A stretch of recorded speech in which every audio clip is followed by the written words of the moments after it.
अर्पिता जैन थांदुला से पूछती हैं, महाराज जी, जो भी व्यक्ति के जीवन में परेशानियां, बीमारियां आदि आती हैं, तो इन सब में क्या कर्मोदय का ही कारण होता है? कर्मों की उदीर्णा भी होती है, लेकिन आई बीमारी तो कर्म के उदय से ही आएगी। लेकिन कर्म का उदय आएगा ही, ये कोई नियम नहीं है। कर्म का उदय आएगा तो कर्म के उदय से आएगा, लेकिन कर्म के उदय से ही बीमारी आती है, सो बात नहीं है। बीमारी असावधानी से आएगी, फिर कर्म की उदीर्णा हो जाती है। अब कोई बहुत जोर से ठंड है, निमोनिया है, और वो एसी चला के बैठ जाए और बढ़िया दही की लस्सी और पी लेवे, अब वो कहे मरा बताओ हमारे कौन से कर्म का उदय है?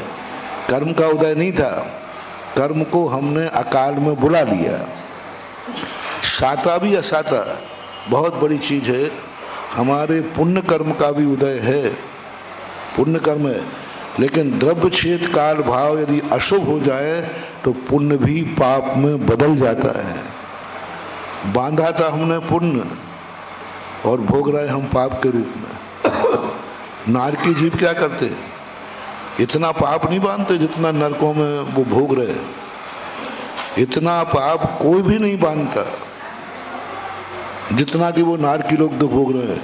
लेकिन बस वहां का क्षेत्र ऐसा है कि जो पुण्य था वो भी पाप रूप हो गया।